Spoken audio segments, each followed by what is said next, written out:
in this lecture, we would discuss the concept of demand analysis. In this lecture, we would understand the concept of need, want, and demand. We would understand the demand in terms of its 4 characteristics. We would understand how the demand function looks like, what is demand function. And other than that, we would also understand the demand schedule and the demand curve, which is the diagrammatic representation of the demand schedule, right? So first, the concept of need, want, and demand. In the simple language, need is something which if we can't fulfill the need, we will not able to survive. Need एक ऐसी चीज है कि अगर वो fulfill नहीं होती तो हमारा survival थोड़ा मुश्किल हो जाता है. अगर आप बहुत ही प्यासे हैं, आपको बहुत प्यास लगी है, of course you need a water to quench your thirst, right? So that is your need. ठीक है.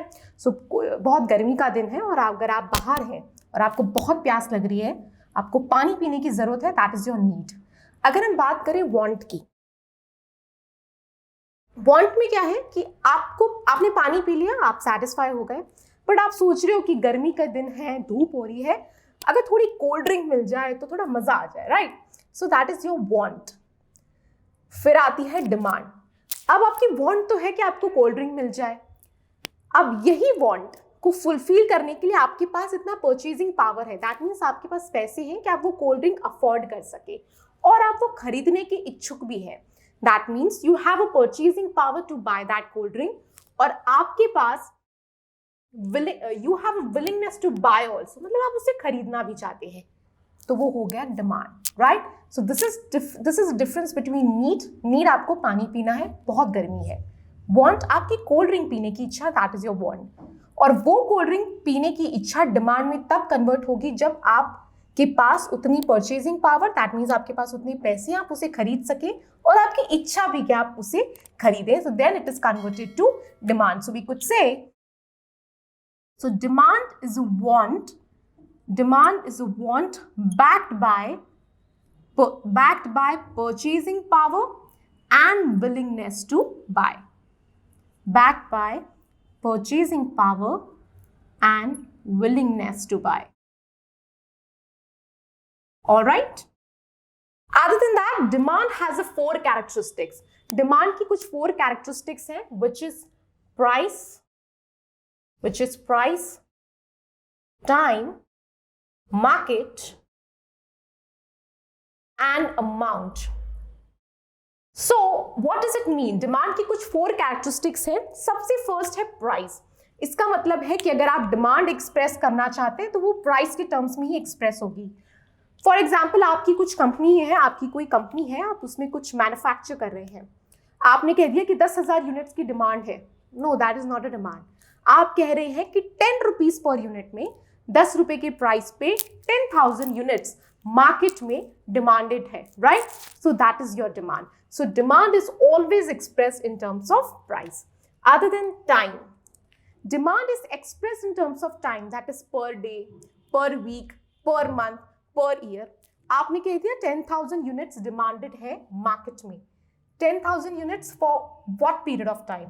10th, हम ये कह रहे हैं कि एक महीने में 10,000 यूनिट्स की डिमांड है at 10 rupees price per unit of the commodity, right?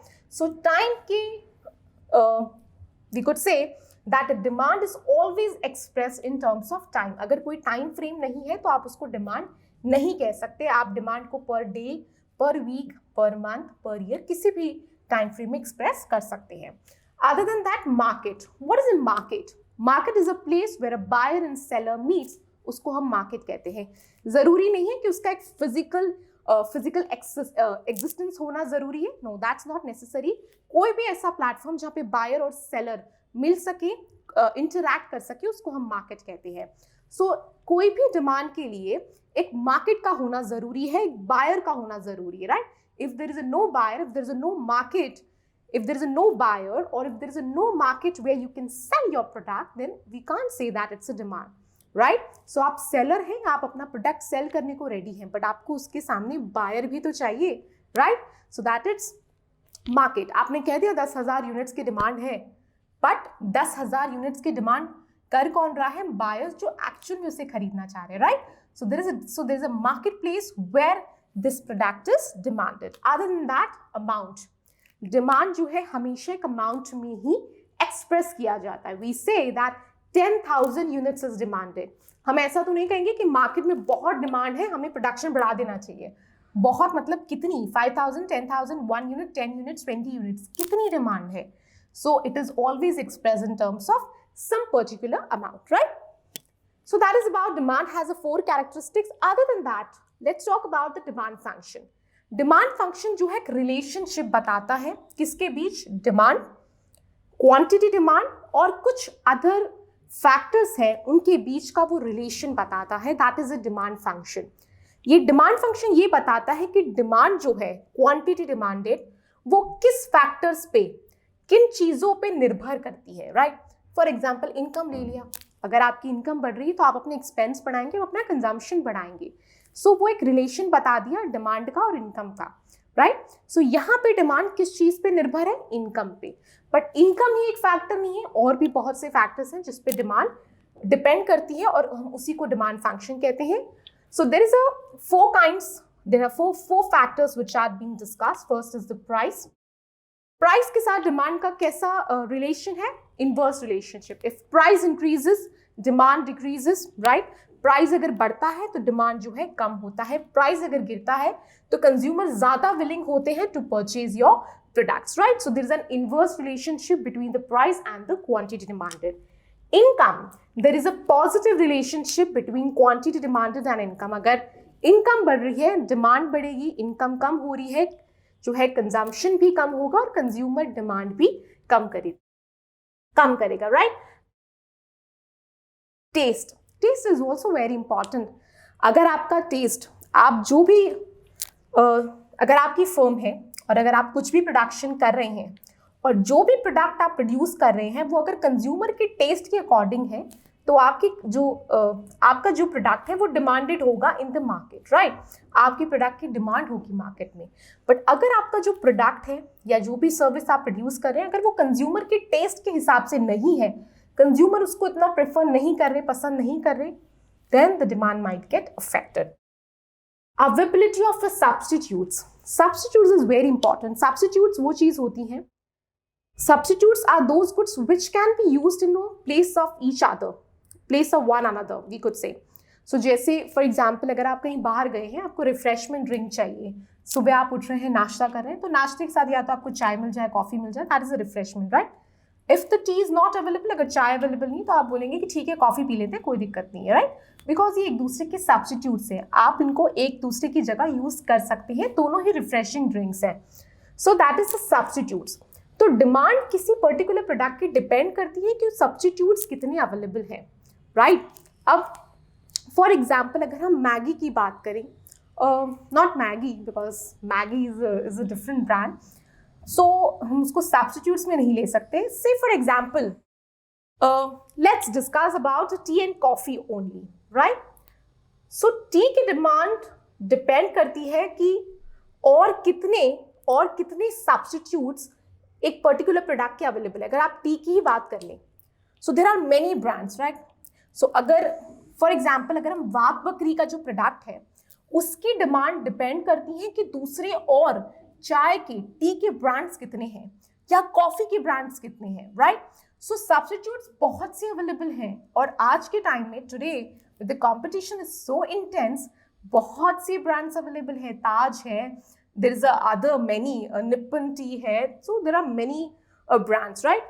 So अगर वाघ बकरी का जो डिमांड है, वाघ बकरी की टी की जो डिमांड है वो डिपेंड करती है कि अदर सब्स्टिट्यूट्स मार्केट में कितने अवेलेबल हैं, राइट? अगर वाघ बकरी ने प्राइस इंक्रीज कर दिया किसी कारण, सो कंज्यूमर जो है दूसरे ब्रांड्स पे शिफ्ट हो जाएगा. बहुत से हैं, ताज है, ताज पे वो शिफ्ट हो जाएगा, right? Because there is availability of substitutes. So substitutes पे भी डिपेंड करता है. और अगर टी का एक ही ब्रांड है, वाघ बकरी ही अगर एक ही ब्रांड है मार्केट में, कोई अदर ब्रांड अवेलेबल नहीं है, सब्स्टिट्यूट्स अवेलेबल नहीं है, तो इस सिचुएशन में क्या होगा कि अगर वाघ बकरी प्राइस इंक्रीज भी करता है तो भी कंज्यूमर इतनी डिमांड अपनी कम नहीं करेंगे क्योंकि उनके पास दूसरे सब्स्टिट्यूट्स अवेलेबल नहीं है, right? So that is the demand function. If we talk about the demand schedule, so demand schedule हमें बताता है, demand schedule हमें एक लिस्ट देता है कि कितनी डिफरेंट प्राइस पे कितनी डिफरेंट क्वांटिटी डिमांडेड है मार्केट में फॉर अ पर्टिकुलर कमोडिटी, उसको हम डिमांड शेड्यूल कहते हैं। सो से फॉर एग्जांपल यहाँ पे हमने ले लिया price, here this is a price, here this is a quantity. So say for example 5 4 3 2 1 1 2 3 4 and 5। So this is a demand schedule. ये क्या बता रहा है कि कौन से डिफरेंट प्राइस पे कितनी quantity is demanded in the market. That means at a 5 rupees per unit of the commodity, सिर्फ एक यूनिट demanded है. At a 4 rupees per unit, only 2 units is demanded. At 3 rupees per unit, only 3 units is demanded. So इसे हम demand schedule कहते हैं। और जब हम इसका ग्राफ बनाएंगे, so here it would be price and here it would be quantity, right? So 0, 1, 2, 3, 4 and 5. So the demand curve looks like this. Demand curve जो है हमेशा downward sloping होता है। इसका reason ये है, that means with a decrease in the price, quantity demanded increases, right? वो एक inverse relationship show करता है कि अगर एक factor price जो है अगर वो कम हो रहा है तो डिमांड बढ़ेगी, और अगर प्राइस बढ़ रहा है तो डिमांड घटेगी, राइट? सो एक इनवर्स रिलेशनशिप शो कर रहा है, इसलिए एक के घटने से दूसरा यहाँ पे बढ़ रहा है, right? So this is how the demand curve looks like. और डिमांड कर्व जो है it's nothing but the diagrammatic representation of the demand schedule. So I hope I made this concept very clear. So this is all about the introduction to demand analysis.